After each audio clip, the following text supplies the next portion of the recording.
Hello there, I am Loot. If you clicked on this video, chances are you play Sky and you already know what it is. And if you don't, what are you doing here? Just absorbing some random information on games you don't actually play? If so, don't worry, I do that too, all the time. So feel free to stick around. I'm gonna be honest, I've never done a video like this before. Hell, I don't even know if I'm gonna do any more videos after this one, because well, I'm not a YouTuber, nor do I have any real plans of becoming one. I really just wanted to talk about a game that I enjoy playing and some problems that I have with it. So on that note, I guess, don't subscribe? Also, as I said, this is my first time ever doing anything like this.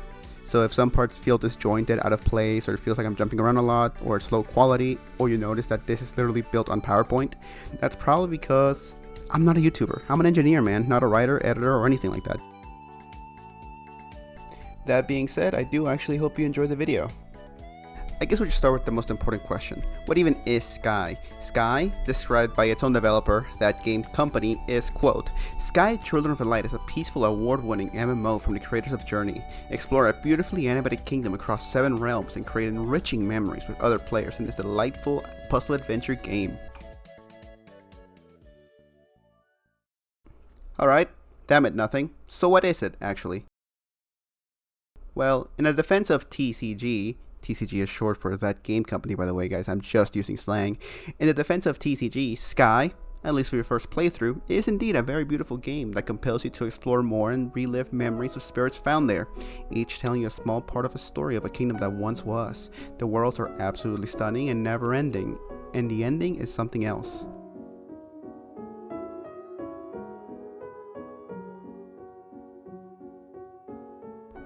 At least that's what everyone online seems to say. I didn't really feel it, but I was also min-maxing from the get-go, so I kinda did it to myself.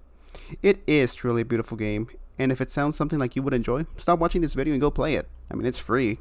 And what's better than free, right? So if most people are to be believed, and to be honest, they should, considering they're the majority, your first playthrough of Sky is a beautiful journey just waiting to happen. So why don't you make it happen?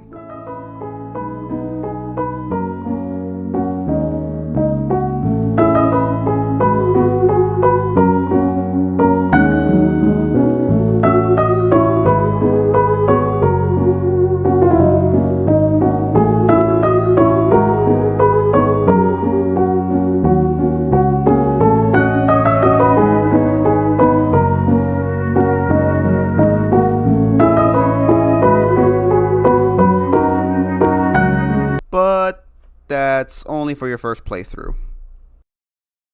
So, what even is Sky past your first playthrough? Well, Sky past your first playthrough is a game where you control your little Sky Kid and you run around the various realms you already went through, lighting candles, melting darkness, and solving puzzles in exchange for wax, which your guy automatically turns into candles. Actually, small tangent, Sky is supposed to be a puzzle game. This is the hardest puzzle in the game, if you can even call it that. But it's not even a puzzle. You're just waiting for 7 different people to spawn into your lobby so you can all light your candles and go up. There's no puzzle solving, there's no problem solving, there's nothing, you're just waiting. This isn't a puzzle. How is this a puzzle? Sky's a puzzle game. This is a loading bar. What the hell? Now, where was I? Oh right, candles. Now you might be asking yourself, Loot, why the hell do I need all these candles? Getting wax, burning darkness, solving those really hard puzzles. All of that seems like a lot of work for these candles. Why do I even need them for? Well, my dear non-existent viewer, that is a great question. And if you remember earlier in the video, Sky is a free game. And just like most free games, your character doesn't start out looking like this. It starts out looking more like this. And if you want to change that, you're gonna need those candles. Now, these candles, not only can you use them to buy cosmetics, but you can also use them to unlock emotes, unlock friendship abilities with other people, and even buy one-time use spells for all sorts of fun. In a way, you could say that candles are the single most important thing in Sky. Hell, without some clever workarounds and playing the game like it was intended, you can't even add people as a friend without spending candles. And thus, 90% of your gameplay in Sky will be focused on getting these candles. I mean, of course, Sky has other things to offer, like quests, some really fun activities to do, like playing instruments.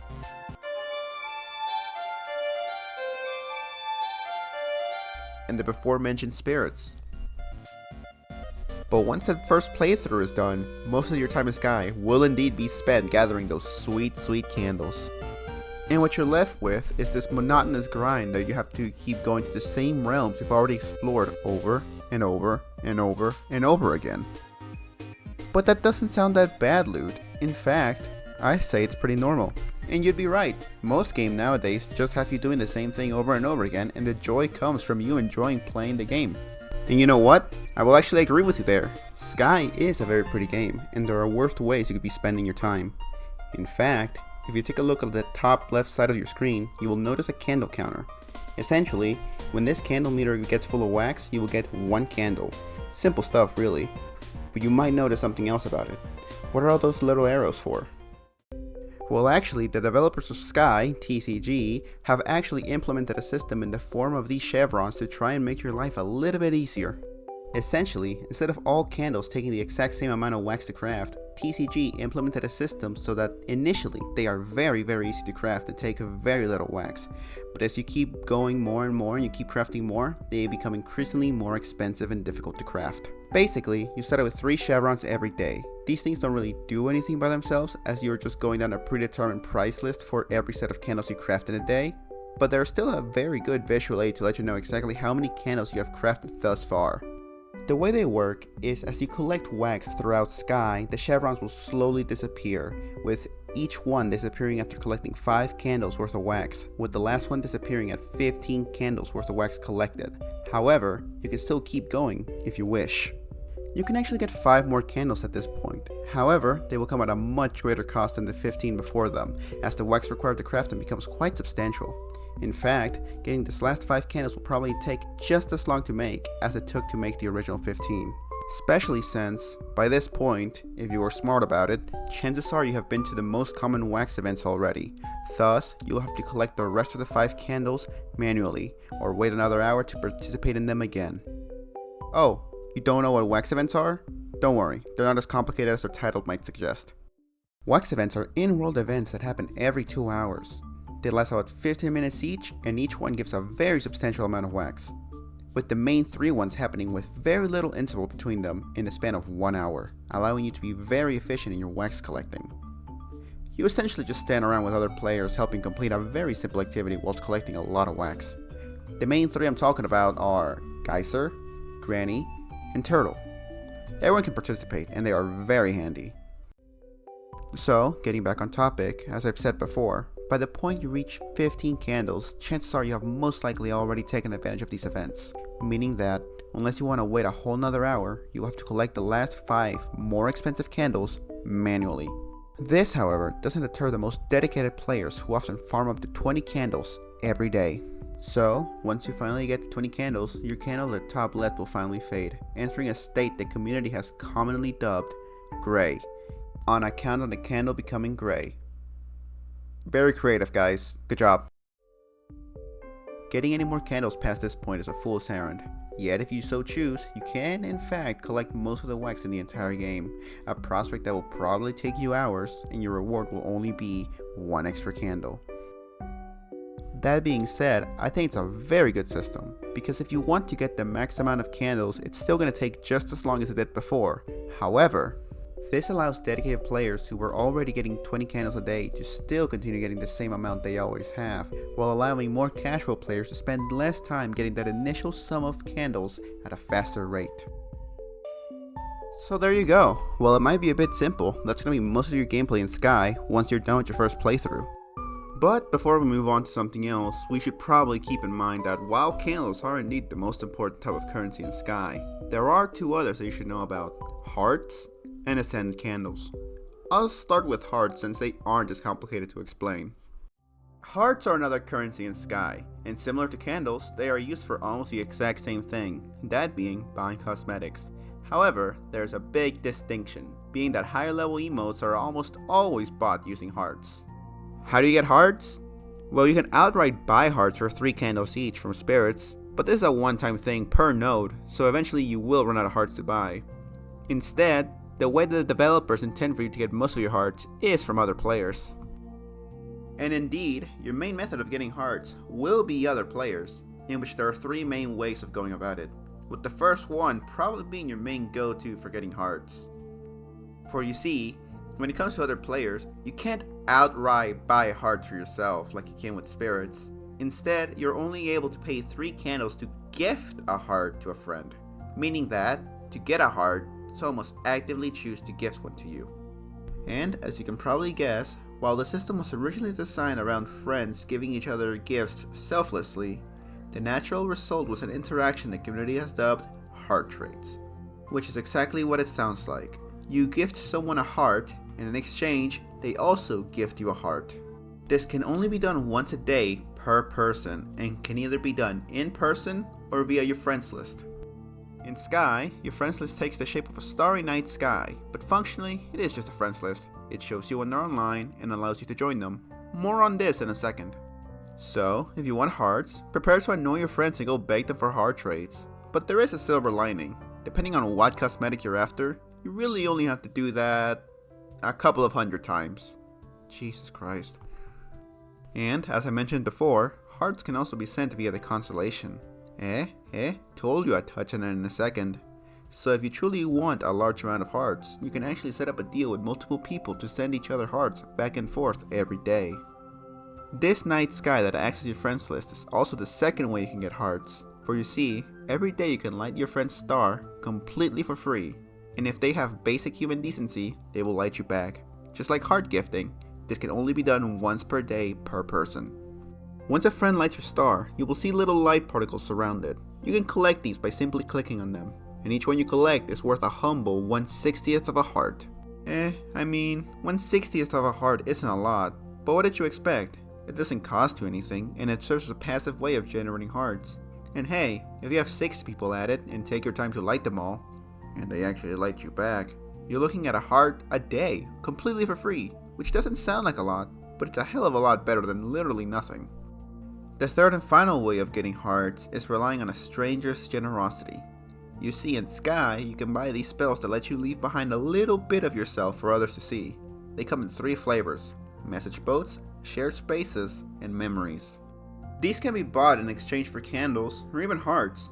Ironic, I know. The way they work is the following. With message boats, once activated, you may place a little paper boat, or swan, or lamp, or whatever spell you're using in a body of water. Once placed, you will be prompted to write a message. This message can be whatever you want it to be, as long as it stays within the Sky guidelines, of course. Once confirmed, your little message will be available for other players to see and read. You will appear anonymous to anybody that reads your message, unless they are in your friends list, in which case your name will appear above the boat. This same principle will apply to the following 2 spells as well. Shared spaces are similar in spirit, except that instead of a message, you're giving this little light projector that you can place most places, with a few restrictions. Once placed, you will be given an assigned area and prop limit to build on. You will be able to use any props you have bought up to this point. And, for future reference, I will be considering props exactly the same as any other cosmetic, as they are acquired the exact same way. So just so you know, that anytime I say cosmetics, I am also including props in that. Anyway, once you decorate this little space, you're prompted to give it a name, at which point it is published for all to see. And just like a message boat, both friends and strangers can enjoy it. And finally, we have the most common, and in my opinion, the coolest form of this spell, that being memories. Once activated, instead of placing something down, you're giving a record button, and once clicked, it does exactly what you think it does. It records you, but only you. And during this time, anything you do, be it emotes, messages sent, or instruments played, it all gets recorded in a small little diamond, and once the recording time runs out, or you manually end it, you will be shown a small playback of your memory. And if you're fine with it, you can hit confirm, name it, and just like everything else, you publish it for all to see. Well, that was a long tangent, and at this point you might even be asking what these spells even have to do with hearts, considering that's where we started. Well, that's because with these spells, anybody that interacts with them is actually able to gift you some Reddit gold, gift you a heart, even if they aren't a friend. That's right, if you're able to impress someone enough, they might take pity on you and gift you a heart. They can also follow you so that going forward, any things you publish will take priority when loading things in. Because of the sheer amount of people publishing things in one area, the game only shows you a small handful at a time. So when you subscribe to someone, their creation takes priority, ensuring that they load in instead of a random person's. This same effect also is applied to anything your friends make and publish. So, while being a little roundabout, these spells, as long as you have something of value to offer, like humor, comfy places, nice music, or jokes, can be a lucrative way of earning hearts. Or you could just do what most young kids did back in the Xbox 360 days and beg strangers on the internet for Xbox Live Gold. Yeah, a lot of the memories you will find around the game are just people begging others for hearts. But do I blame them? No, hearts are a pain to get, and you need them for a lot of things. It's just a natural result of the way things are. I think TCG originally added hearts with the idea that people would have to interact with each other more in order to be able to get these hearts, as, if you want any significant amount of hearts, you will have to interact with other players. And you do actually have to have a little bit of trust with someone before you start asking them for economical transactions. What's weird about it is that a currency that's this annoying to get in any other game, it would be intentionally designed that way, just to get you to buy hearts with real world money. But in Sky, there's no way to buy hearts with real money, meaning that even if you are willing to pay for these hearts, you're just as better off as a free-to-play player. And I think there's something comforting about that, because it means that when the developers were adding this currency, they weren't being malicious about it. It was just not very well executed. So while hearts are super annoying to get, I don't really mind them, since everyone is in the same boat. Just, TCG, if you're watching this, please fix them. I'm not saying make them cheaper, I think 3 candles are fine. Just add better ways of getting hearts from other players. Like maybe in higher tiers of friendship, allow bundles of hearts to be gifted away or something, instead of limiting this interaction to an event that's only available a small part of the year. But yeah, that was hearts. I kinda like them, since everyone is equal when it comes to them, and despite sounding complex, they really are just another type of currency. Just a slightly more annoying type of currency to get. But, moving forward in this video, anytime you see a heart, you can just equate it to being worth around 3 candles. So for the rest of the video, 1 heart equals 3 candles. Right, let's move on to Ascended Candles and Wing Light. I really can't begin to explain Ascended Candles without first talking about Wing Light. So let me explain that real quick. Hidden around Sky are these tiny bald kid looking fellas, officially called Wing Light. They have set locations, and you use them to upgrade the cape you fly around the game with, allowing you to fly longer before having to land. The cape automatically upgrades once you pick up enough of the Wing Light to meet the pre-established milestones. It's a simple system that rewards exploration, and I like it a lot. Which actually brings us quite neatly to Ascended Candles and Permanent Wing buffs, but these involve spoilers for Sky's story, so feel free to skip to this timestamp if you would like to not be spoiled. I'm serious, if you have even the faintest desire to play Sky, even just try it out, skip to the timestamp. It'll be fine, I promise. Sky really only has 1 spoiler, and this is it. So please, it's a free and beautiful game, so even if you're on the fence about playing it still, do yourself a favor and keep that door open just in case. I promise you will not be missing out much in terms of the video. Last warning. Still here? Alright, let's get started. Permanent wing buffs are another way of getting wing light to strengthen your cape in Sky. They are also necessary in order to unlock upper parts of cosmetic trees, for example, in Traveling Spirits, something we're going to talk about later in the video. To buy these, you will use Ascended Candles. How do you get Ascended Candles? There's 2 main ways to go about it. Your first and most common alternative is to literally perish. That's right, you see that big volcano looking mountain? That right there is Eden. And the whole point of your Sky journey is to go in there and use all your wing light you have gathered up to this point and go give it to the statue stuck in Eden. Or, as the game puts it, return the light to the fallen. You're essentially going on a mission to rescue as many of your fellow Sky Kids as you can, at the cost of yourself, obviously. With each statue requiring you to give 1 of your own wing light to it, all while the mountain itself is trying its best to extinguish your flame with all sorts of obstacles. Actually, just 1 type of obstacle. It's rocks. The mountain just pelts you with rocks. But these rocks hurt. With each rock that hurts you, destroying a handful of wing light right out of your character, meaning that if you aren't careful and you take a lot of damage, you can rescue a lot less statues than you could originally. With your only respite being intermittent checkpoints you need to light to be able to recharge. After all this is said and done, your Sky Kid will undergo rebirth, being reborn into the world, but not before being rewarded with 0.25 Ascended Candles for every statue you were able to help. I mean, 0.25 doesn't sound like a lot, but did you see how many statues were in there? If you play your cards right, you can get a max of 15.75 Ascended Candles by lighting every statue there. Don't worry, it's a lot easier than it looks. I'm just very clumsy. Once you rebirth and grab your ascended candles, you will make a run for a gate that will take you back to your normal in-game hub. But as you run there, every spirit you have bought a permanent wing buff from will be there handing you one wing light. Meaning that, from that point on, you will always start your game again with at least that amount of wing light, thus making those upgrades permanent.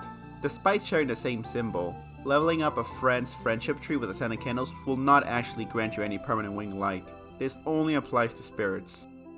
Upon landing back in your home, you will notice that every wing light you had collected before visiting Eden is actually back in its original spot, allowing you to go and collect it again. Only this time, you are able to reach higher amounts because you started with more thanks to the permanent wing buffs. Once you complete the game at least once, you can visit Eden at any point whenever you want. There's no restriction on it. But you only can get those 0.25 ascended candles per statue once per week. So most people just do one Eden run a week. This system is alright, I think. It makes it so that previous collectibles still hold value, and it gives you a real sense of progression past just cosmetics. I just wish Eden wasn't so damn tedious. I mean, I was dreading even going to get footage for this video, as I had not gone up there in months. Not because I'm scared or anything, but because it's just so boring. You go up the mountain, you fight with the annoying rock rain that feels unfair at times, since it can just straight up stun lock you. Then once that's done, you have to fly through this super long, albeit beautiful cutscene, and then and only then can you get your candles. More experienced players will know that there are ways to skip some of these sections, but I will not be going into details in this video. But even with those skips, Eden still takes a hell of a long time to do every week. And with no variation, it gets repetitive. Fast. Hell, it's gotten so bad for me that nowadays I just run into Eden and light as many statues as I can in the shortest amount of time possible, all while taking damage the whole time. It's definitely not optimal for candle counts, but it's the only way I can stomach even going to Eden nowadays. It's that boring for me. I really wish the developers would do something about it. Maybe letting you skip the ending would go a long way, but honestly, I don't know how I would fix it. But for now, Eden, and this method of getting ascended candles, is serviceable. With the saving grace being that, unlike regular candles or hearts, you can live without them for the most part, since their uses are very limited. You can stretch what you get from one Eden trip over a long time. Besides, if you really don't want to Eden, there's always red shards. Hello! If you skipped to this timestamp, welcome back. We were just about to go over the other spoiler-free way of getting ascended candles, that being Eden shards. Eden shards are in-world events that happen most days in Sky during predetermined times. A shard from Eden, that's a big mountain right there for those that skipped this timestamp, will be shot out and land in one of the realms in Sky. Your job is to go find it and work with others to cleanse the darkness contained within it. Shards come in two flavors, red and black. Black shards are much easier to cleanse than red and will reward you with a modest amount of wax.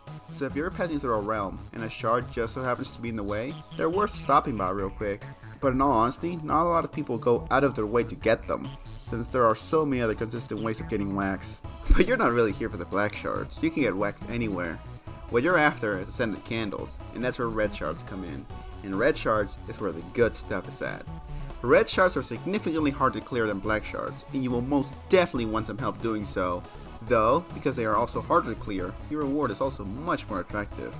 Once you clear a red shard and relive its memory, you will be awarded a small sum of ascended candles, ranging anywhere from 2 to 3.5, which doesn't sound like a lot, but with given how these things can happen multiple times a week, they add up really fast, and they are most definitely worth going out of your way for. Clearing a red shard also unlocks a small memory area in which a winged light is found, so you can also get that on top of your ascended candles. They might be a bit frustrating at times, but red shards are definitely worth it.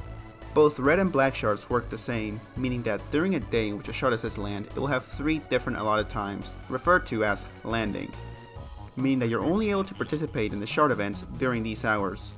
Don't worry, every landing is multiple hours long, and with 3 of them happening in a single day when the shard is set to arrive, it is more than flexible.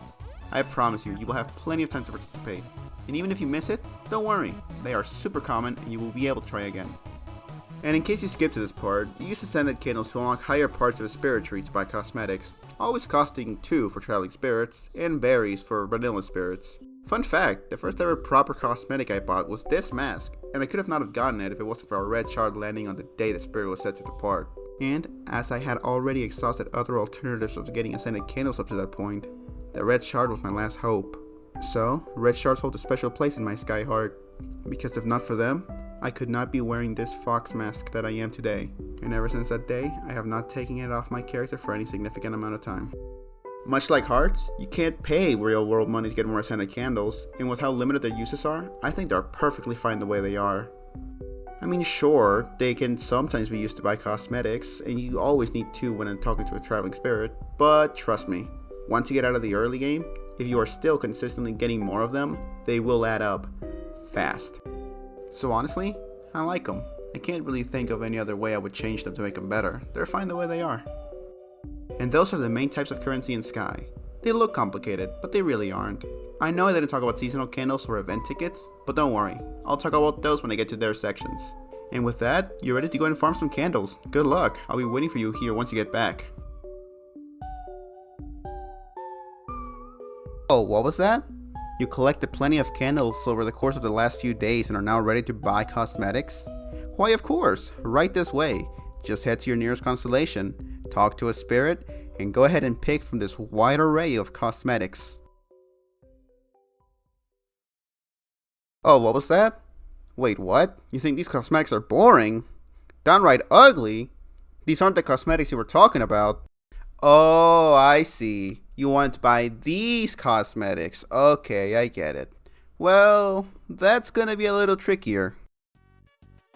For you see, for these cosmetics, there are 4 main ways to go about it. There's the premium shop, seasons, traveling spirits, and limited time events. Now personally, I like to start by explaining traveling spirits, but it'd be kinda hard to without explaining what seasons are first. So let's start with seasons. Live service games. Season passes. Aren't they great? I mean, you didn't forget, right? Sky is a free game, and the developers have to keep the lights on somehow. So personally, I just see it as a necessary evil more than anything. Oh hey, what's that? Anyway, seasons. Because what's a cozy, heartwarming adventure without a little bit of time-limited FOMO to keep you logging in every day? Basically, seasons are themed events in Sky that last a couple of months. They bring in new cosmetics, new emotes, and sometimes even new areas to explore.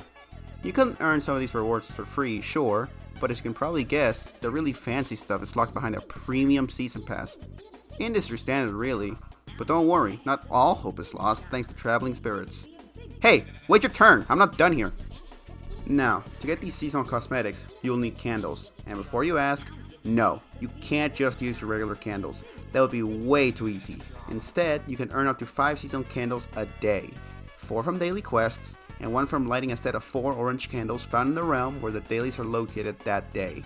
However, if you found yourself particularly drawn to this season, or just had a really good friend that bought it for you, the Premium Season Pass gives you an exclusive 1 extra candle every day. Oh, and like 30 when you buy it? Can you tell I had to edit this in? During the season, you will trade these seasonal candles with special spirits to get their cosmetics. Originally, these spirits had little memory cutscenes that added to the lore, as well as an emote to go with it, but recently the developers now sometimes replace them with just mannequins. Yes, mannequins. Lifeless, with less charm, and the same price tag. Okay, full disclosure, I wrote this script like a few months ago in the middle of Season of Duet, back when mannequins were everywhere, and I was super annoyed about that fact. But nowadays, especially with Season of Radiance, spirits are back, as well as their emotes, so depending on the current state of the game at the time of you watching this, you can probably just ignore this point completely. Anyways, once the season ends, the spirits and their emotes actually stay, at least their base versions, so that new players, even those that weren't here for the season, can still get them. But as you can probably guess, their cosmetics do become unavailable. So if you didn't grind enough seasonal candles before time ran out, better luck next time. Or never, who knows? I'll explain what I mean when we get to traveling spirits. But hey, at the end of the day, seasons do bring some fun new things to experience, even if they come wrapped in a little artificial scarcity. It's just another way to keep players engaged, whether through excitement or through fear of missing out on a really cool hat they want. Emphasis on trying not to miss out on that cool hat, because here, take a look at this. Let's crunch some numbers. What you're looking at here is the table that states how many seasonal candles you needed to complete Season of Duet back when it was out. And it's pretty easy to see, that's a lot of candles. And here's the thing, unlike other live service games that include a battle pass or a season pass or whatever you want to call it, Sky doesn't have monthly or weekly challenges that you can just let accumulate and do whenever you have free time. And so, short of outright buying the seasonal candles, the only way of earning them are doing the daily activities already mentioned before. And those activities are only available for that day and that day only. So if you miss a day, those 5 candles you could have earned are gone forever. You will never be able to earn them again. And the total amount of seasonal candles you could have earned will permanently decrease, premium or not. Unlike other games, in Sky, you can't just catch up whenever you have free time. You have to log in every day or you will start falling behind. Well, you might be thinking right now, Loot, clearly you're being overdramatic. The time frame can't be that tight, right? And to be fair, maybe you're right. Maybe I am being way too dramatic about this. But everyone leads a different life, so a time frame that's very flexible for some might be very tight for others, like myself. So I'll just go ahead and explain it to you guys and you guys can come to your own conclusions. So here's the basics. Season of Duet was a season that lasted 76 days. And out of those 76 days, you had to fully complete at least 64. Otherwise, you would not have completed the pass. So you're only really allowed to miss 13 days, which sounds like a lot for a 2.5 month period, but life gets in the way, and it really sucks you're not able to make up the time you lost even if you are willing to invest that time back at a later date. This creates a feeling of anxiety about missing a day in Sky. You feel pressured to play every day even if you don't want to or you feel ill because once that day's dailies are gone, you're not getting those candles back. I'd say it's even worse for premium season pass owners since the very best cosmetics are usually locked behind ultimate rewards. These cosmetics are only unlocked once you complete everything else, so if you want to get your hands on these cosmetics, you will have to complete the entirety of the pass. So they feel even more pressure to log in every day to be able to complete the pass, even if they feel ill or don't want to play at all, just so that the money they spent on the pass doesn't go to waste. I will say, in my personal opinion, this is one of the weaker parts of Sky, because the game feels like it's actively punishing you for not playing it every day. And games are supposed to be fun and relaxing, especially Sky, since a lot of people use it to wind down from real life. Games like these aren't supposed to be stressful, and they aren't supposed to feel like a job you have to do every day. And thus, as I've mentioned earlier in the video, once the season ends, its respective spirits cosmetics are no longer able to be purchased, with only their base level emotes remaining available. That's basically what seasons are. Despite of all the negative things I just finished saying, I do think they are a net positive for the game, as they serve as free permanent updates in the form of new areas and quests to do. Even as I'm recording this, the newest season, Season of Radiance, just added a dye workshop that anybody can use completely for free to dye the cosmetics they already have. That's awesome! And with all of that context, I can finally start talking about traveling spirits. Alright, let me be honest for a moment here. The traveling spirit system Sky has, in its defense, is actually quite creative, and I actually kind of like it. It's Sky's way of saying, hey, remember that cool cosmetic from 2 years ago you want but missed because you weren't even playing back then? Well, good news, you'll get another shot at it. Eventually, maybe, if the stars align. So, as I've mentioned, credit where credit is due, the traveling spirit system is actually one of the better mechanics in the game when it comes to getting cosmetics. So how do they work? Every 2 weeks, one past seasonal spirit makes a return for the weekend, starting from Thursday and leaving on Sunday, bringing their emotes and cosmetics with them, as well as a permanent wing buff. So going back on traveling spirits, the best part about them? No more seasonal candles required. You can just buy their stuff with regular candles. Hey, looks like you finally have something to spend all those candles you've been saving up. Of course, there is going to be a slight price increase from their original season candle cost, but honestly, I think that's fair. I mean, a lot of the time these cosmetics were only available for those that bought the premium season pass. So if you ask me, being able to buy premium cosmetics for free in-game currency is a pretty solid deal. So, on average, if you want to buy most or all of a Traveling Spirit's cosmetics, you're looking at around 120 candles to 160 candles per Traveling Spirit, which, not gonna lie, is a lot of candles. And you probably will have to play a significant amount leading up to the Traveling Spirit arriving. But, it's not an impossible amount, and it can be achieved with constant daily play. There's that push for daily play from TCG again. Now, the tricky part is that spirits are selected at random by the developers, and there's no fixed rotation, so there's really no way to save up for the stuff you really want. Because you won't know it's coming until it's already here, so your only real option is to always be ready with a small stockpile of candles in case a spirit shows up that has something you like.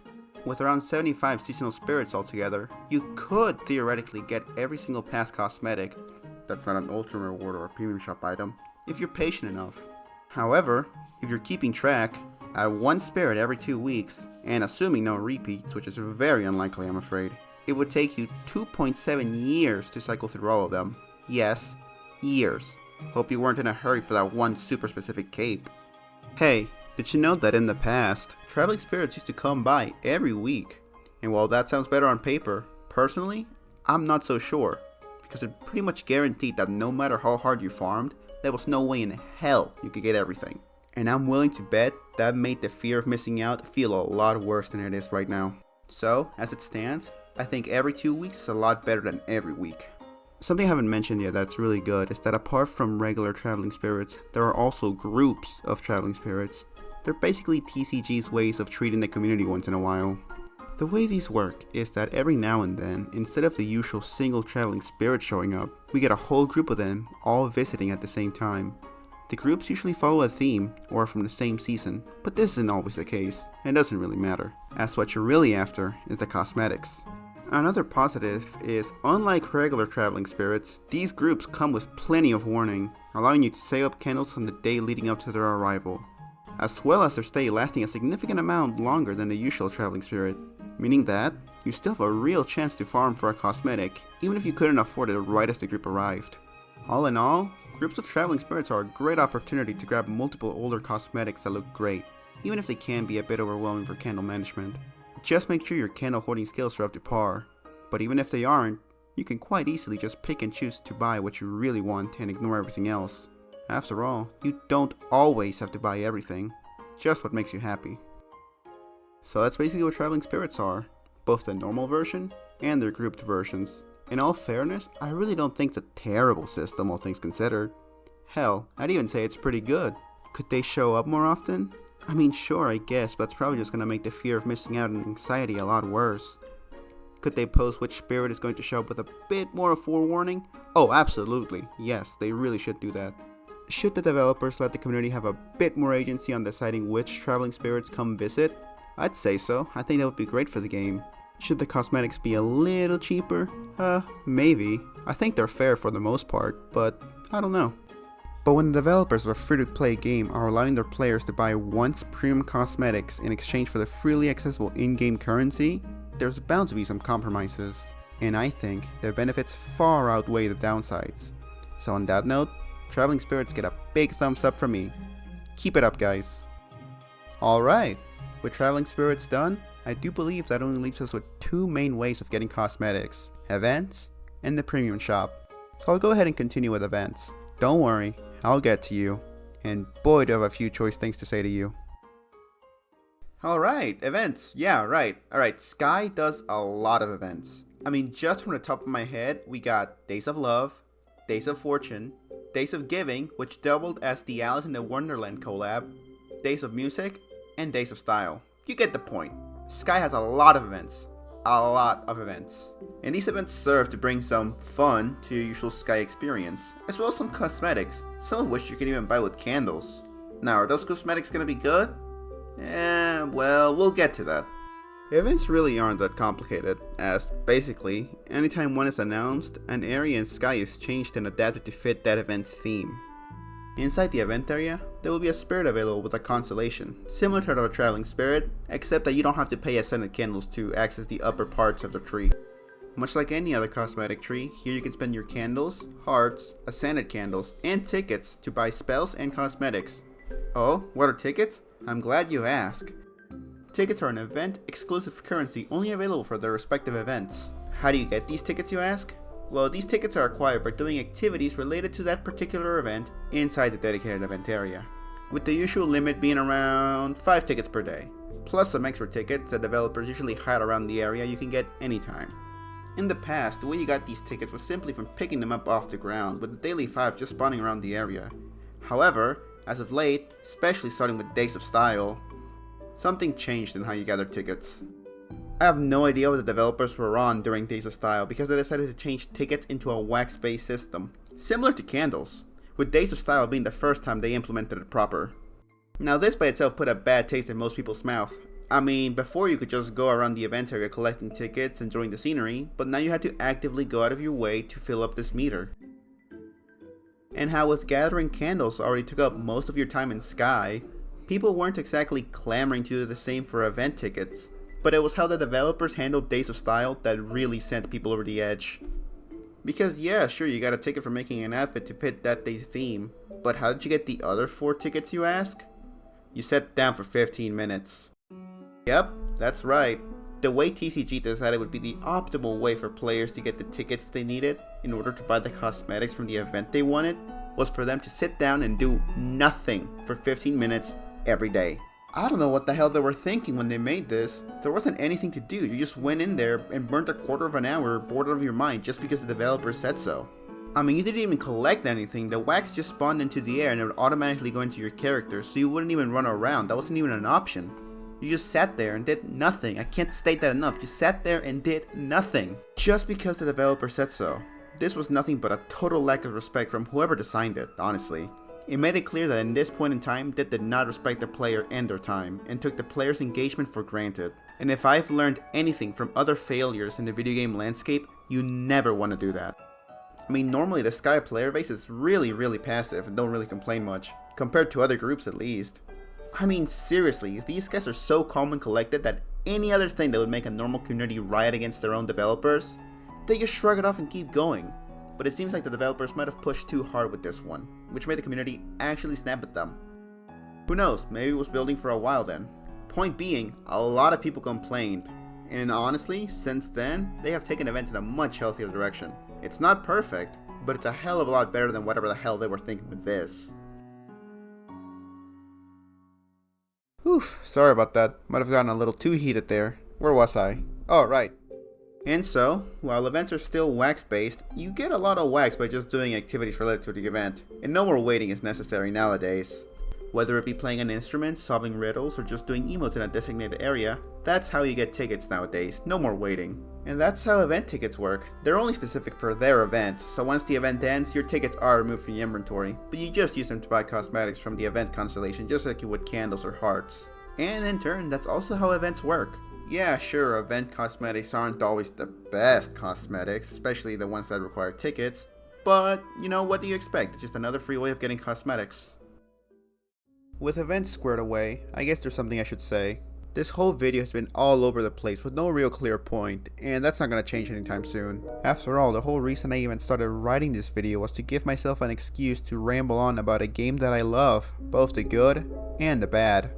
And while yes, later in the video I will be talking about what I absolutely love about Sky and what makes it a great game, for now, it's about time we start talking about what I think is the worst part of Sky.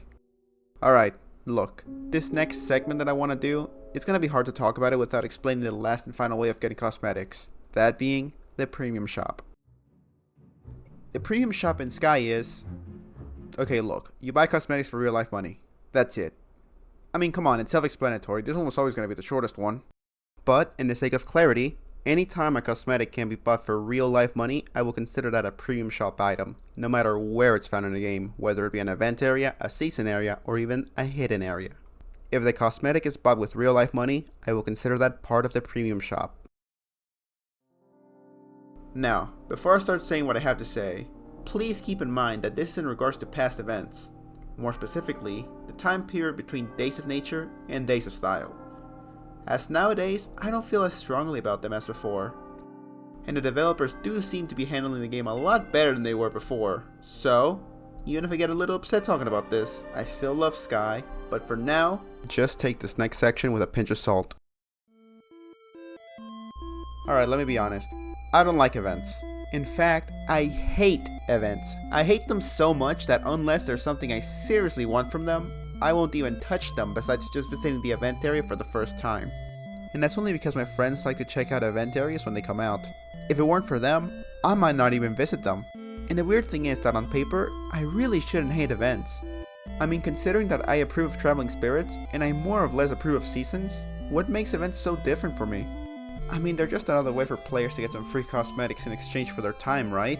But I swear, unlike traveling spirits or seasons, events just rub me the wrong way. Because in the case for events, and to a much lesser extent seasons, I swear to you, it really does feel like everything cool is locked behind a paywall. Which, okay, I get it, Sky's a free game, this is industry standard, but you get these flashy newsletters hyping up the event, and it gets you all excited only to realize that you're never gonna get any of that stuff. And it really breaks you down knowing that the closest you're ever gonna get to these awesome looking outfits is gonna be a lamp you don't care about, or a flower in your hair if you're lucky.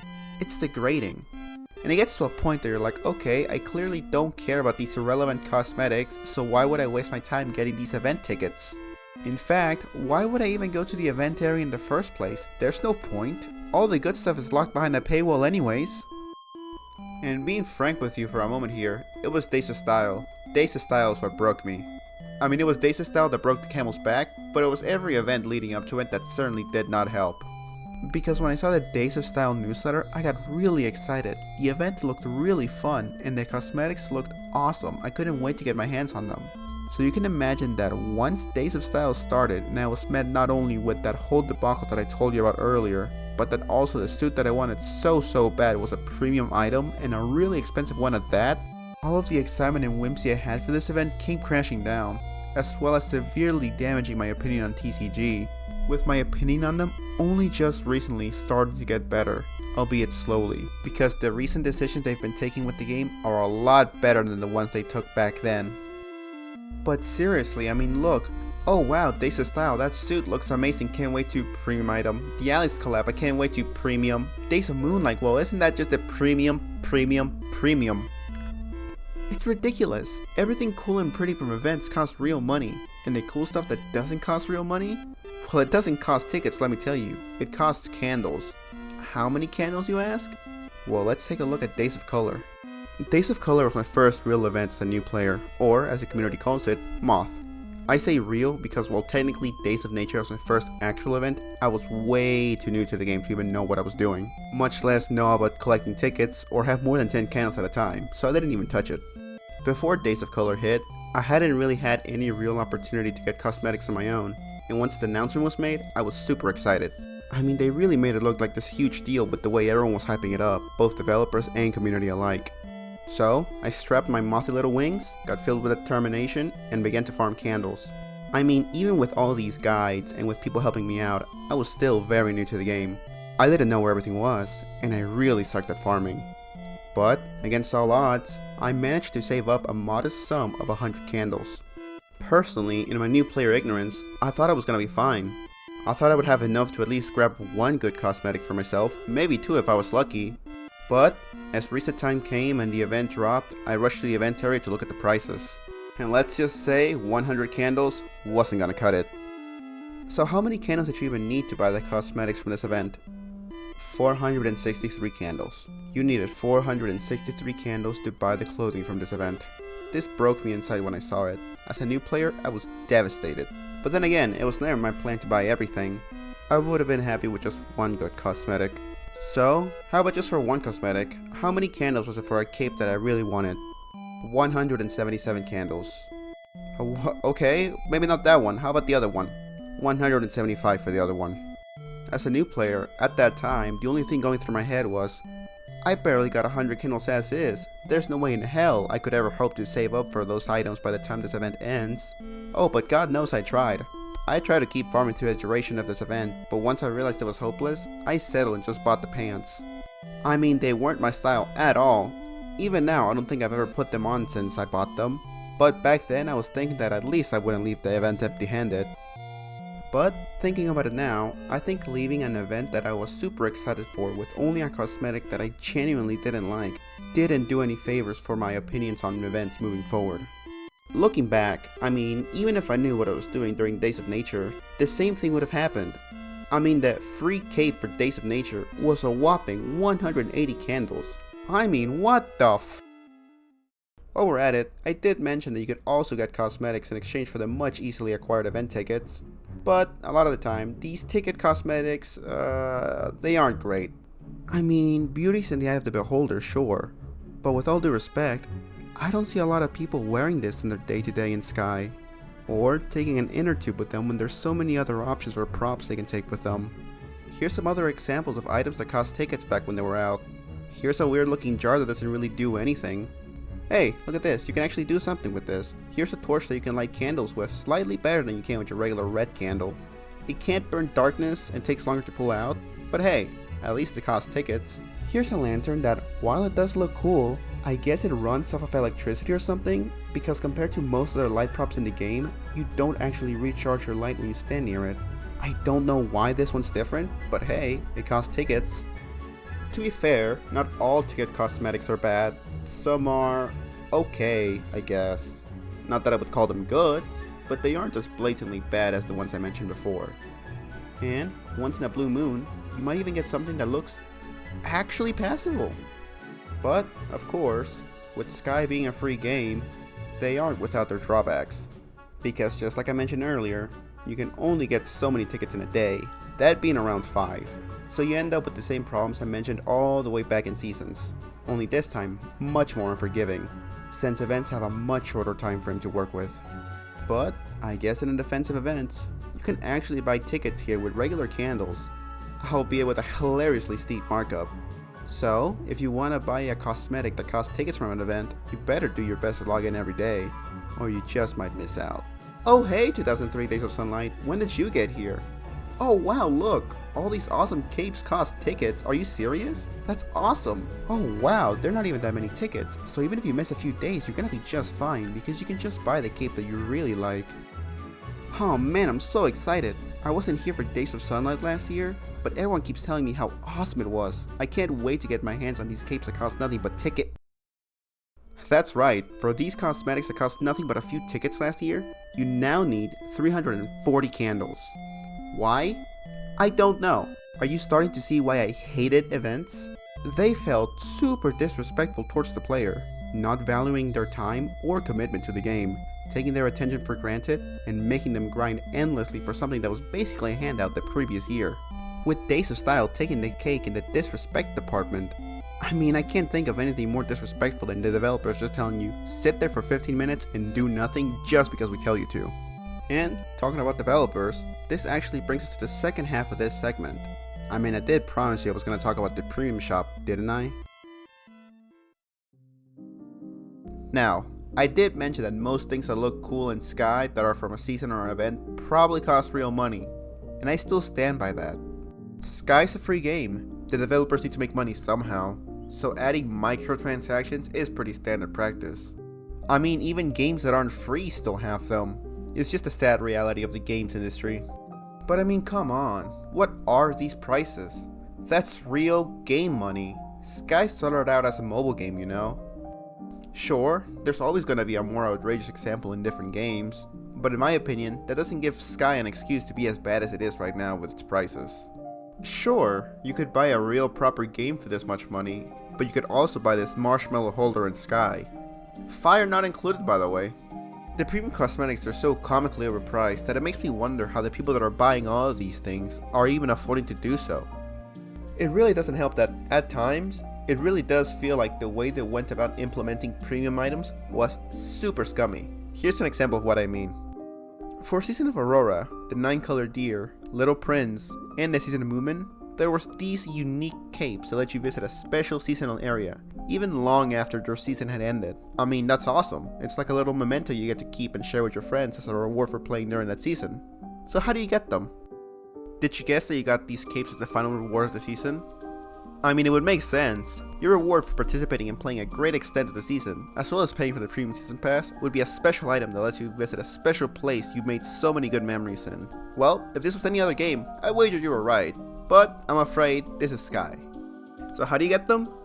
$25. Yep, that's right. The way to get these awesome capes is just to pay $25. 2.5 times the cost of the premium season pass they're even based on. I mean, come on, man. Now, some people watching this, if they're Sky players, if there's even any people watching this to begin with, will have already noticed that right now, I kinda look like a hypocrite. I mean, a lot of what I'm wearing right now or have shown to possess are costly premium items. But before you call me out, I did not buy these. I mean, I can't afford to. I'm Mexican. Our minimum wage is like $1.50 an hour. I wish I could afford them, but I'm afraid I can't.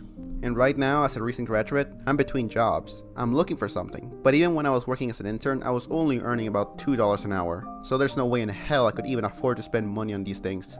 Instead, I am extremely fortunate to have amazing friends that, without any input from me, bought me these items. I am forever grateful, and thus I wear them with a lot of pride. But this also supports my point. I mean, if these things weren't so expensive, I'm sure a lot more people would be willing to buy them to support a game they like. I know I would, and in fact, I have, in the form of the premium season pass, since, like most games, it's the most bang for your buck. So I have actually bought a season pass before in Sky, despite my economic restrictions. But even in this case, something as simple and as industry standard as a season pass, Sky manages to make it a little worse than other games. Because in other games, it's quite common for a premium season pass to reward you with enough premium currency that allows you to purchase the next season without having to spend any money. You know, as a reward for playing and completing the pass. It works as a great incentive and I like it. But in Sky, given how you buy the passes with real money directly, they don't even do that. You just have to buy the next one even if you complete the previous one. Look, as I said earlier in the video, I know developers have to earn money from a free game somehow. But is this not overdoing it a bit? I mean, a lot of people have a deep emotional connection to Sky, and I'm sure they would be more than willing to support the game with money.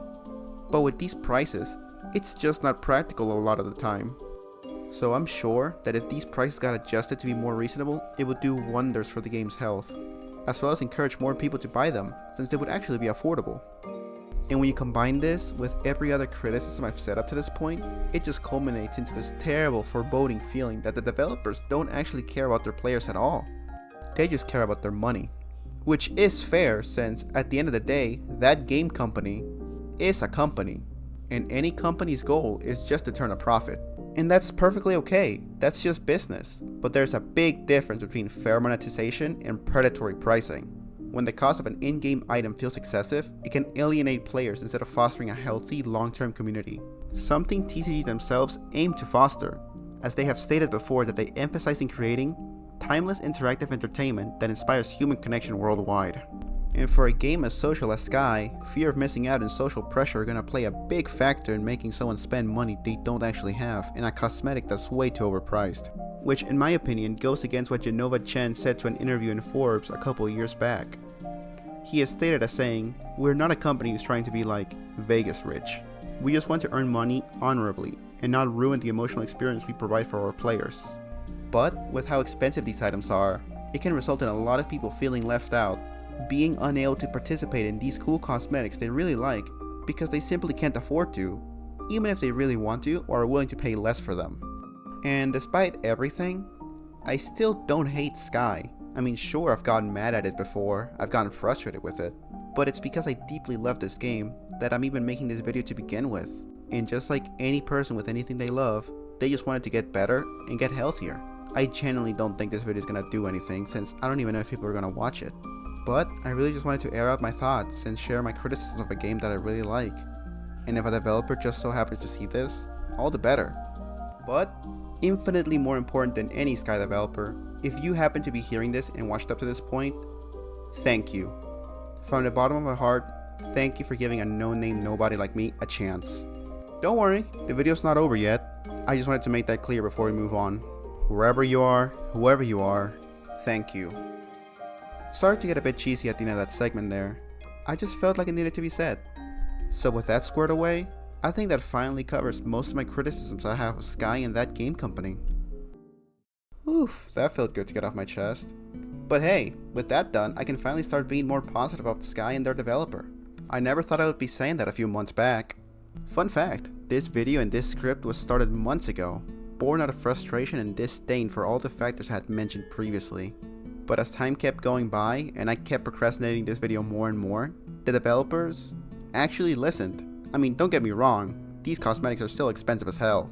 But at least for events, in Days of Music, you got this great looking cape for tickets. In Days of Mischief, in Days of Mischief, in Days of Mischief, in Days of Halloween, a lot of the cosmetics looked great, and they weren't price hacked to hell and back. And in Days of Feast, a lot of the cosmetics were fairly priced as well.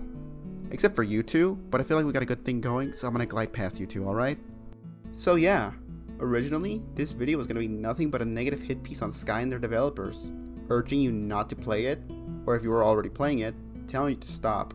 It was also going to describe how it pushed me away from playing altogether. But as time went on and developers kept being chill like that, changing things, actually listening to their community, and removing that god-awful system from Days of Style, I sorta started coming around and realized that maybe things weren't so bad. And hey, I wouldn't have dumped so much of my time into this game if I didn't care for it. So, over time, this video morphed and switched into what you're currently watching today. Just a guy's random ramblings about a game they care about. Even if that game isn't perfect. But then again, nothing is. And as long as that game company keeps moving Sky in the direction they have been for the past few weeks, Sky not being perfect is perfectly okay with me. And that about covers cosmetics. Bit of a long segment there, I'm not gonna lie. But when cosmetics make up 90% of your gameplay loop and rewards, I suppose it's to be expected.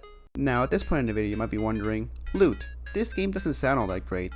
Why stick with such a basic game with limited content and not much to do past just playing expensive dress up for almost 550 hours? Jesus, now I'm wondering the same thing. Well, the real reason why most people stick with this sort of game was mentioned by TCG all the way back in the beginning of this video. I even mentioned it a few times over the course of this video. It's impossible not to. I'm of course talking about other players.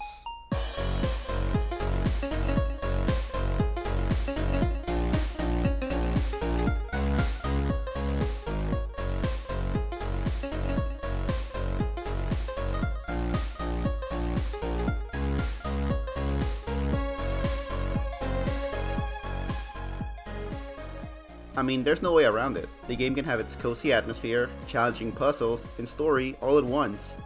But there's no denying that Sky, first and foremost, is a social game. I mean, why else would anyone go through the trouble of getting all these awesome looking cosmetics if no one's going to be around to witness them? What? For their own personal fulfillment? Get out of here! While other games have their communities doing... Homie, look at their DPS! Look at ours! They have a Hulk! Swap to Hulk! You're dead. You're 1 in 6 as a Venom! Congratulations. Whatever this is, I don't think I've met a community as welcoming and as positive as the one Sky has. And in fact, that's what we're going to talk about next, since the community is one of the best aspects about this game. Now, this section is probably going to be a lot shorter than the rest, mostly because I've been working on this video for a few months now and writer's block is really getting to me. And that's also just a flaw with us humans. I suppose we're awesome at explaining things or, you know, complaining, but when it comes to actually praising things we actually like, we just can't find the words. So with that being said, let's get started. As you run around in Sky, you will notice that most people sometimes have a little black box above their heads. This indicates that they have sent a message in chat. However, as you can probably tell from a large amount of dots so far, you aren't able to see their messages just yet. That's because in Sky, you're only able to communicate with other players under certain conditions, meaning that most of the time, communication with other players will be non-verbal. This means that you will have to rely heavily on Sky's expensive emote system if you want to communicate with other strangers. Now this might sound bad at first, but I actually think this is one of Sky's strongest attributes. It forces you to be creative with how you communicate with other people and gives way to many wholesome interactions with strangers you wouldn't have otherwise. This also bypasses any language barrier there could be, as Sky's players are scattered all over the globe.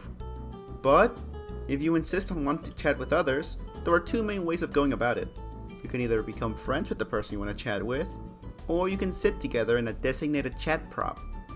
If you believe it, becoming friends in Sky, much like real life, is ever so slightly more complicated than just sitting together with a person at a bench. So we'll go with chat props first. Chat props in Sky, as I like to call them, since I'm not really sure they have an official name.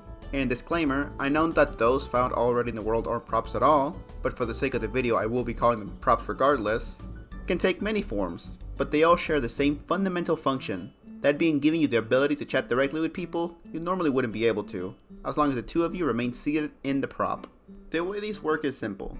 You and another person sit together, and as long as that prop has chatting functionality, you two can talk to each other. These come in two forms: in-world chat props and player-placed chat props.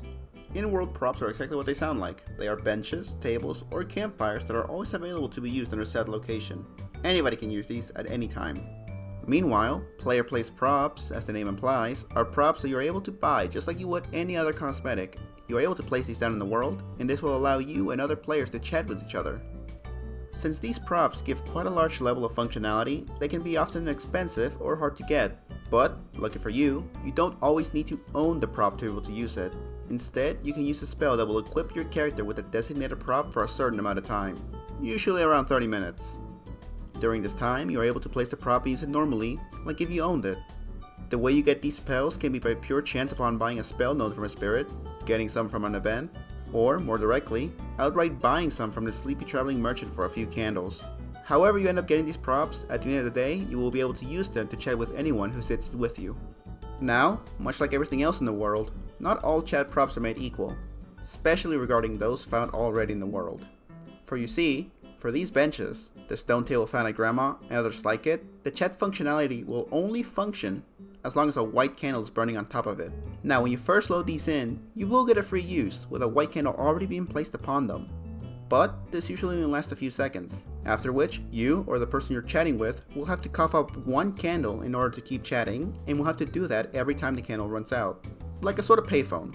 Meanwhile others, like Cozy Hideout and similar social areas, will slowly emit wax orbs for you to collect and slowly farm candles while you chat and hang out with other people. And in the case of Aviary's Village Cafe, you can just chat without limit as long as you're seated, no white candles required, similar to props placed by players. And just to clarify, yes, player-placed props can be used without having to pay any candles and without any restrictions besides number of seats. And that's a quick and dirty way of being able to chat with someone else on Sky. More of a band-aid solution than anything, as the moment either of you stand up, all previous text will go back to being nothing but dots, but it works in a pinch. But, if you want something more permanent, you are going to have to add them as a friend. And if you want to add them as a friend, there are another 2 main ways to go about it. So let's make you some friends, shall we? So you want to make friends in Sky? Don't worry, I got you. After I'm done explaining this, you're going to be an expert in all the systems necessary in order for you to add people as friends in Sky. What's that? That's not what you meant. You wanted me to teach you how to meet people and make them like you? What do I look like to you? I'm an engineer. Get out of here. I'll let you know when I figure that part out myself.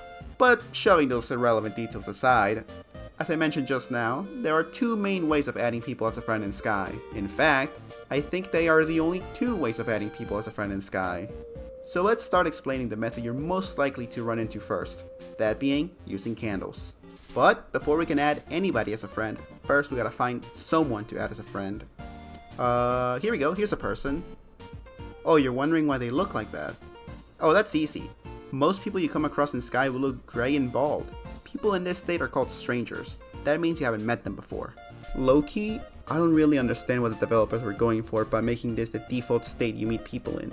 I think the game would look a lot more vibrant and beautiful if you could just see everyone's character from the get-go, just going about their own activities as you do your own, instead of these frankly off-putting gray bald people.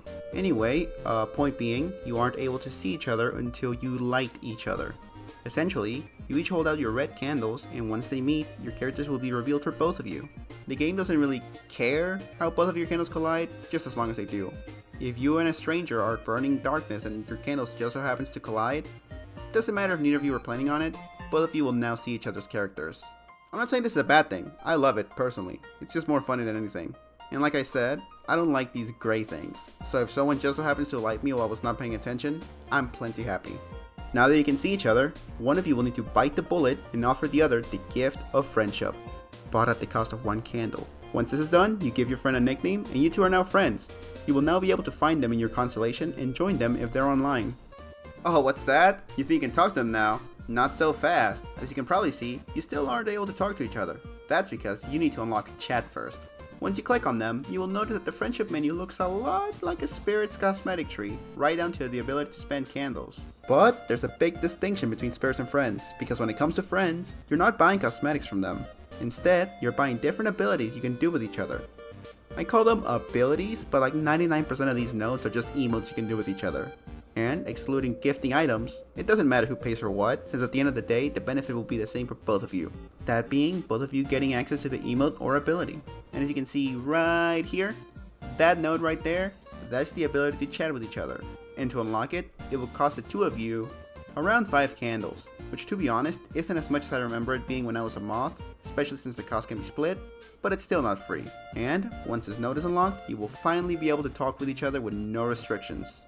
And that's the in-game way of doing it.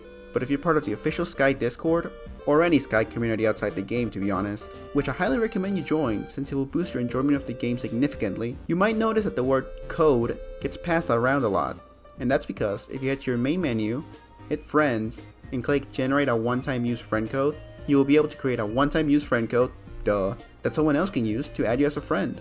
Now these codes can't be sent through the in-game chat for obvious reasons, but you are able to pass it to another over Discord or any other social media app to add each other, since without these codes, you wouldn't be able to add people from outside the game without running into them by pure coincidence. Codes are actually a superior way of adding people in Sky, because once you join someone you added via code, you will notice something odd. That being that you can chat with them without any problem right from the get-go. That's right, as opposed to using candles, if you use a code to add someone, you two will become friends and be able to chat between the two of you completely for free without wasting candles anywhere. I highly recommend it. And now you're an expert in adding people as a friend in Sky, as well as being able to chat with them. Having mentioned Sky's official Discord just a second ago, this actually lets us segue quite neatly into talking about Sky's great community. I know I keep gassing up Sky's community, and at this point you might even think that I'm exaggerating, but I'm really not. Here, let me give you a really good example of what I mean. Remember earlier in the video when I told you about gathering wax to get candles and how it takes so long to do and at times it can get very tedious? Well, boy do I have a solution for you. That's right, you too can kiss goodbye to your candle running woes and instead sit back and relax as your candles will almost literally gather themselves. I'm of course talking about Ubers, Sky's GOATs, Sky's champions, heroes, legends, altruistic Chads who, once they perish, Zeus himself will lift their souls to Elysium in which they will spend eternity in blissful paradise. These absolute icons are the ones that are going to help you get rid of your candle running woes. But Loot, how do I even find one of these mythical Ubers? Well, just get to the official Sky Discord server, which, fun fact, the word Discord is banned on Sky for some reason, despite, most of the community developer interaction happening on it. I don't know. And head to the Looking for Group channel. Here you will find people just looking to hang out or even asking for help. And in fact, if you ever need help because you don't know where something is or want to be taken somewhere, you can just ask here. In fact, actually just look, here.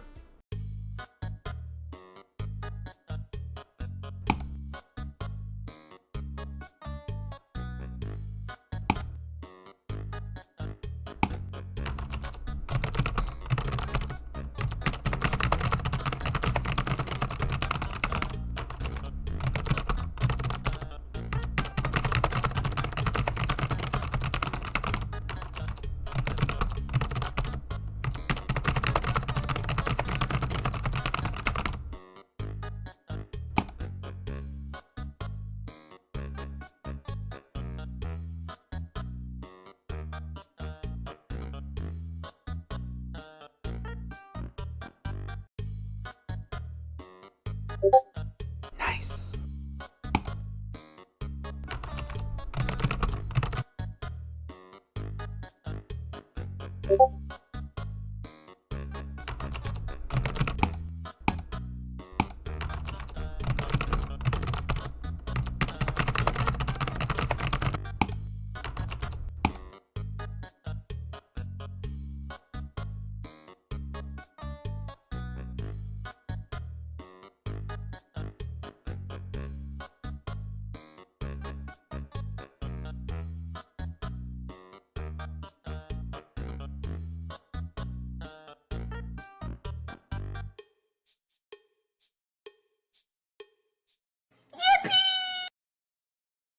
I mean, I'm telling you, this community is something else. Everyone is just so helpful, and I mean, you saw that response time. That was insane. So anyways, right, I promised you a solution to your candle running woes, didn't I? Well, you're looking at it. In fact, as you're browsing this channel, you will see the word Uber keep coming up again and again. So this is where you find them. But at this point you might be asking, what the hell's an Uber? Ubers refer to experienced players who help others travel across the game's vast world quickly. Ubers are especially common in helping players reach difficult to access locations, complete daily quests, and farm candles efficiently. Many of them offer their services voluntarily in the community. That's right, voluntarily, completely for free. So, if you ask nicely and stick to their rules, You just tag along with one of these so-called Ubers, and they will take you to farm candles with an efficiency you could never hope to have as a new player. Or an old player that doesn't know what they're doing. One time, I saw one of them collect an entire realm's wax in about 3 minutes, something that would normally take me around 20 to 25. I mean, some of these guys are crazy. Anyways, once an Uber agrees to take you along as a passenger, you will add each other on Sky and join each other in the game. Once together, you will hold hands and then you're off to the races. During this time, the more experienced player, or Uber, will take you throughout the various realms in Sky collecting wax. All the while, you have to sit there and, I don't know, read a book or something. I mean, you can't be fully AFK as some of the interactions do need your input to keep going, and after around 10 minutes of not moving, your character will fall asleep and you stop collecting wax. But Ubers are super helpful regardless, and actually a lot of them appreciate it if you aren't AFK, so maybe don't be all that AFK. So what do they gain out of it? I mean, clearly there must be some incentive, right? Some in-game reward that encourages people to do this? Nope. They literally gain nothing out of helping you. No in-game reward, no nothing. They just do it because they're nice. I mean, I'm sure that every Uber has their personal reasons for Ubering people, but at the end of the day, they don't get anything tangible out of it. They just help people. Fun fact, I have my good friend Ubering me and some friends in my second monitor as I write this. I can't stress enough how awesome these people are. I mean, what other game has the tools that allows its players to help each other in such a selfless manner? And those that do, what other game has the type of community that would take advantage of those tools? As I mentioned plenty of times throughout the video, Sky's community is something else, and it's the main reason why I've stuck with this game for so long.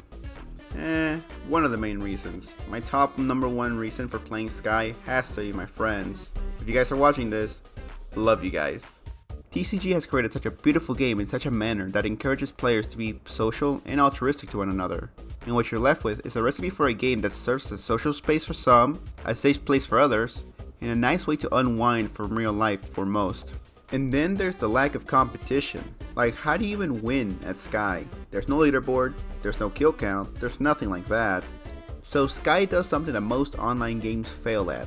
It creates a space where people can just exist together. And that's it. That's the game. You explore, you collect light, you make friends, and for some reason, this ridiculously simple formula leads to some of the most wholesome interactions you will ever see in an online game.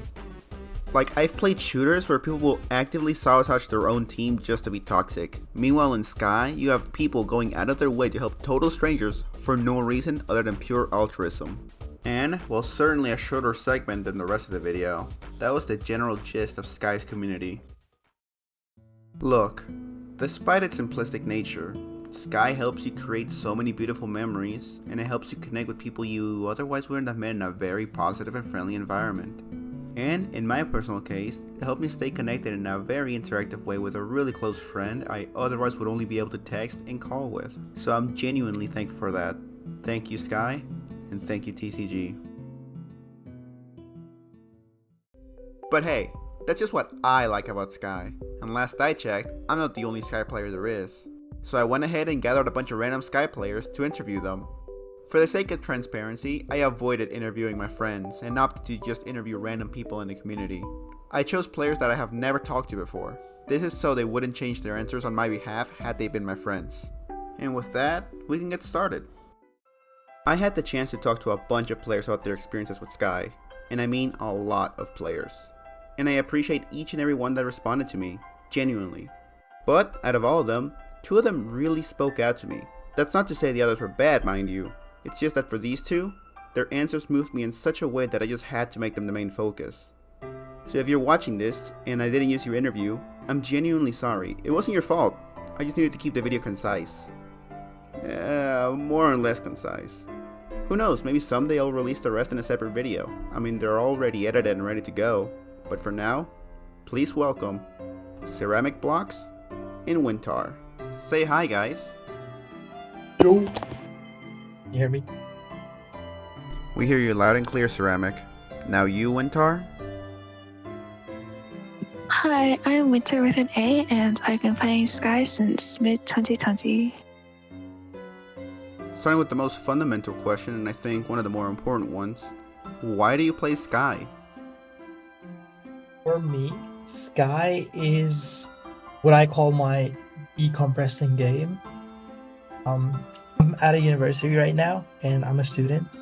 And after my long day of classes and just going outside, I come back home, sit down, open sky, and just looking at all the environmental features and the beautiful landscapes makes me relax and enjoy and just wind down. And that's probably the biggest reason why I play Sky. I think that is a really loaded question for me because after playing for so long, my reason for playing has changed a lot. When I first started playing in the middle of the pandemic, I was looking for people to play and interact with, and for a place where I could escape from the world and what was happening. Not just the things on the news, but to myself as well, because I was really struggling a lot in my personal life. And when I found my first best friend on Sky, who became my best friend for maybe around 2 years, this game also became like my best friend.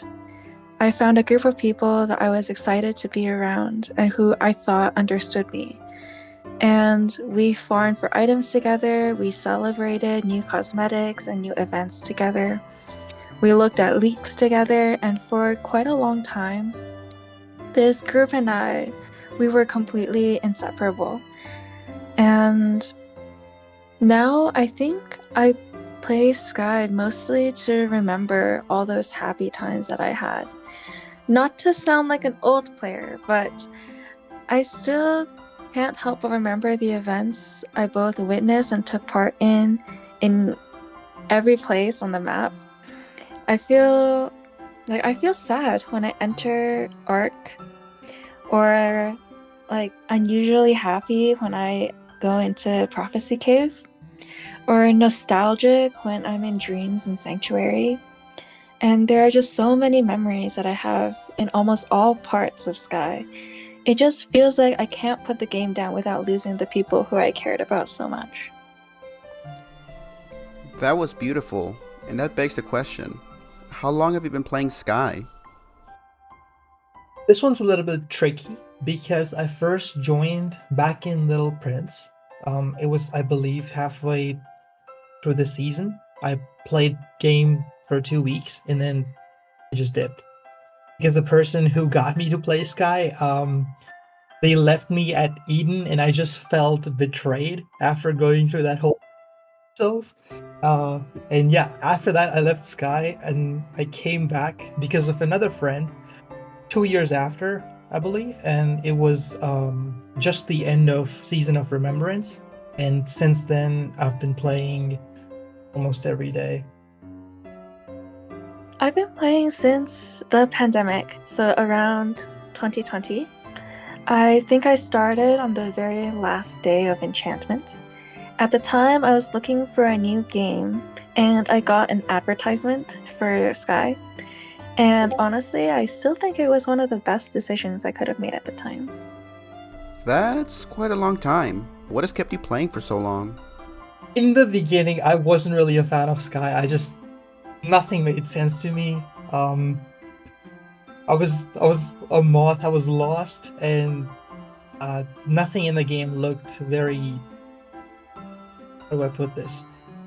It didn't have any, like, I played a lot of first-person shooters, and it did not have that element in Sky. It was a very peaceful, very loving game, and not something that would appeal to me. But once I discovered the flight mechanic in Sky, I fell in love instantly. And yeah, that's probably the biggest reason, in conjunction with them releasing crazy looking cosmetics, that has just kept me excited and attached to this game. And when I say attached, I mean I haven't paid for a single Steam game since I started playing Sky and Call of Duty Mobile. But yeah. Okay. Besides FOMO and sunken cost fallacy, because I think I've been a dolphin now for much longer than I've been free to play in this game. I think it circles back to my memories with the people I've met through this game. There are so many people in my constellations that I've kept starred for years. who I remember doing things with or talking to. Like, there was one friend I made who was my rock through the whole pandemic. And there was a moth that I raised who ended up being like a chaotic little brother to me. There was a veteran who taught me how to dodge curls and would feed me to them with the catapult. And a Japanese player that I saved from Wasteland like 4 years ago who still bows at me and hugs me every time we see each other. And even though very few of these players still play Sky, it still feels like I have a part of them when I log in. Like the happy part when we used to be together and play together. Oh man, those are really good answers. I know I should have asked this at the beginning, but what's your favorite aspect about Sky? I love the cosmetics. I'm a man of aesthetic, and yeah, I love all the beautiful things they come up with. Like, jeans is my favorite pants in the game, and I haven't taken them off since they came out. My favorite aspect is the exploration, which might sound weird to some players because there isn't actually that much to explore because there's like limited map space and limited places that players can reach. But to me, even if I go to the same place over and over again, it blows my mind how simply beautiful each place is. And while yes, some places are definitely not made equal, overall, the world within the game is so well made and just perfect for the vibe it's set out to portray. I really couldn't agree more. Those cosmetics and environments are very beautiful. And now the question that I've been dying to ask both of you. What's your favorite memory in Sky? Yeah, so one time last year, it was my birthday, and a group of my friends got together and they made a shared space for celebrating my birthday and then pulled out all their instruments. It was like a little band, and they started playing the happy birthday song for me, and it was just the most beautiful thing ever. They did this in Prairie Peaks, so that made it even more lively. It was like watching a concert just for you. So yeah, that's probably my favorite memory of Sky. Probably also my saddest, actually. I think every memory I have with that old friend who who was my best friend and also my old group of friends. That was probably the happiest I'd ever been on Sky. We literally went everywhere and made memories and had fun in every corner of the map together. And even though I'm still not quite happy with how we ended up, and it makes me sad to think about, I still treasure every moment we had together, and it makes me so happy to know that these memories still exist and I was a part of that. Man, I knew the answers were gonna be good. I just didn't expect them to be this good. Thank you. Moving on to something a little more serious. What do you think Sky could do better? I think almost every player would have something to say about Sky for this question. But I feel like, firstly, I want to say kudos to Sky development team, TGC, for making this game, for going against the flow, because Sky right now is so unique and it does things in such an awesome way that no other game has ever tried, or I think could try. It's amazing. But the ambition does come with a price of its own, and I think some of the issues that Sky could fix, the biggest one would be better servers, just having server stability so you can play with your friends longer. I would also like to see them put a little bit more effort into cosmetics. Like, I love capes, and one thing I would absolutely love for every in-app purchase cape they release is to see a unique flap symbol on the back, slash and a trail effect with every in-app purchase cape, just so it lives up to the hype of its price and the exclusivity of its price, I guess. Yeah.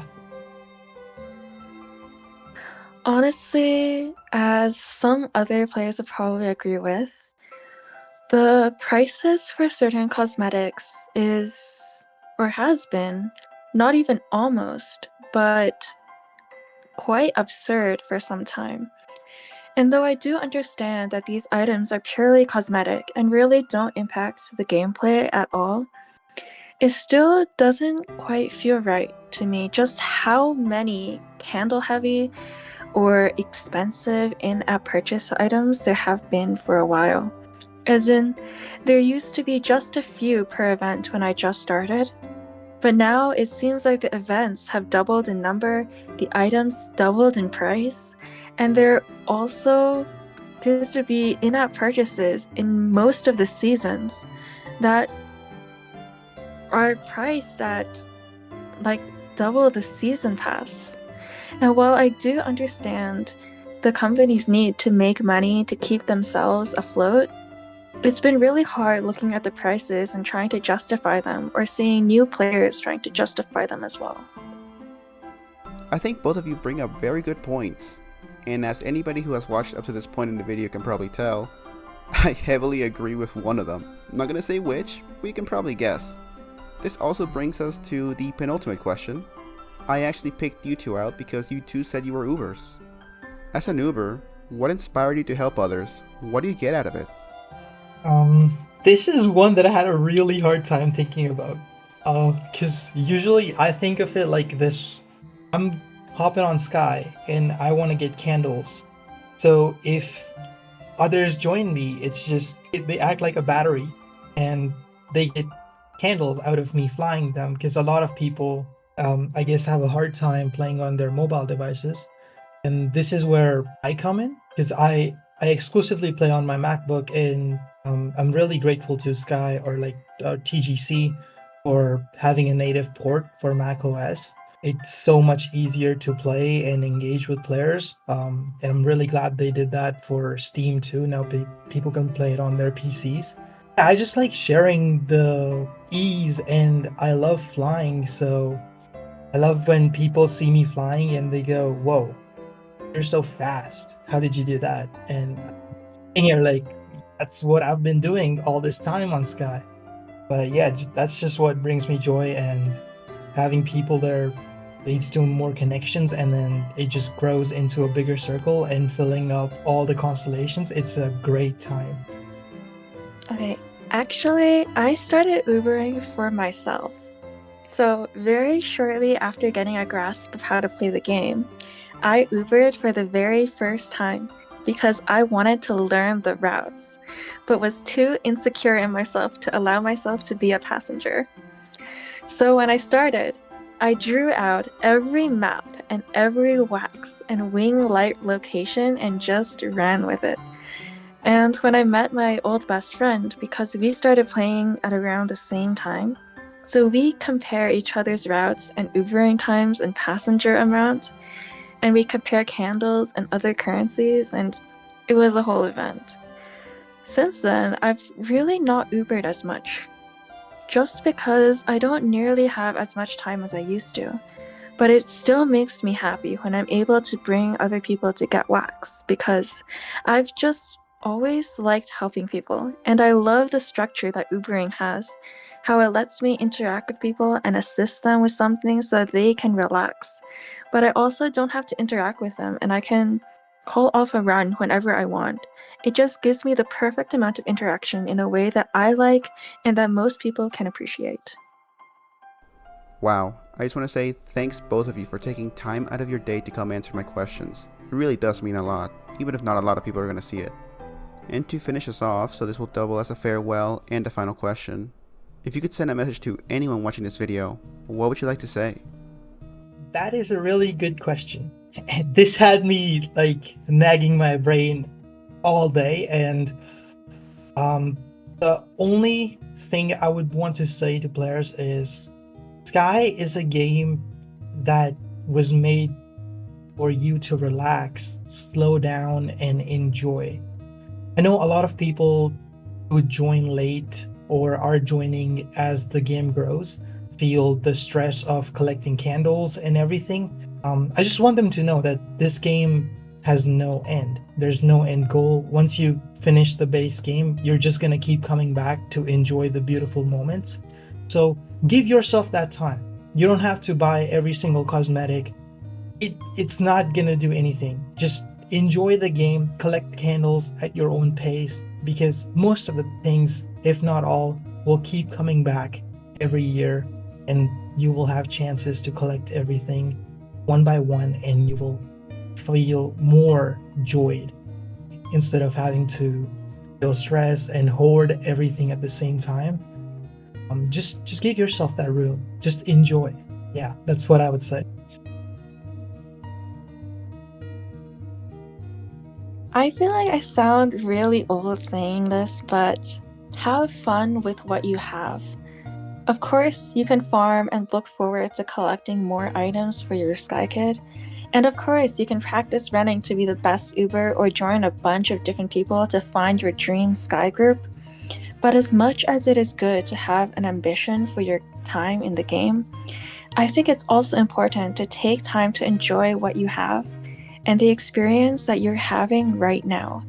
The place you're in and the people around you might feel one way right now, but you might not ever get to experience the same feelings again. So take some time to take it in and be happy for yourself in the situation you've got for yourself right now. As we wrap up this video, I would like to once again thank CeramicBloks and Wintar for sitting down and answering my questions, as well as everyone else who did, but didn't quite make it into the video. I'm sorry, but I really do appreciate you. It meant a lot to me. Now before the video ends, I want to leave you with something to think about. Sure, Sky isn't perfect. The grind can be frustrating, and some choices by the developers have left players feeling overlooked. But beneath those flaws is a world unlike any other, one that thrives on kindness, patience, and connection. If there's one thing I've learned after all these hours in Sky, is that the best moments aren't the ones where you're chasing after cosmetics or racing to maximize your candles. They're the quiet moments, when you pause to sit down with a friend by a campfire, or when you guide a new player through their first steps, or maybe when you just stop and watch the sunset over the valley. So, take your time. Don't rush. Let yourself wander and explore, because in Sky, the most rewarding experiences aren't the ones you plan. They're the ones that you find when you slow down, breathe, and simply exist in the world. So thank you, Sky, for being a game that reminds us that sometimes the best thing you can do is slow down and smell the pine trees. And to you, the person who gave a nobody like me a chance, I leave you with something I never thought I'd say to anyone, but now I'm really grateful to say it to you. From the bottom of my heart, thanks for watching.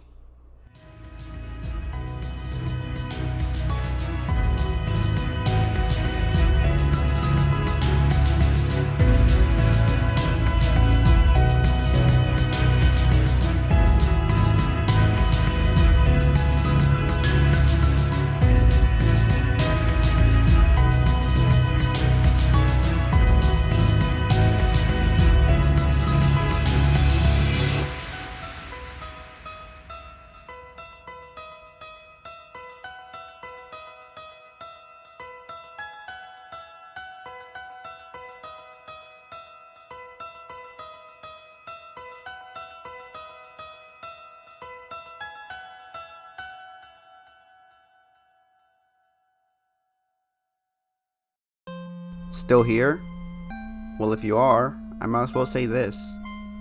I know I said at the beginning of the video to not subscribe, but I had a lot of fun making this video, and if it does well, I have a lot more ideas I want to do. Specifically, some shorter videos about Inscription and Before Your Eyes, as well as this huge project I want to undertake about Tactical Breach Wizards, a game I really enjoy.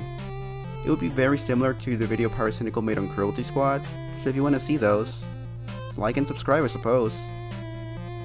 Take care, and have a wonderful day.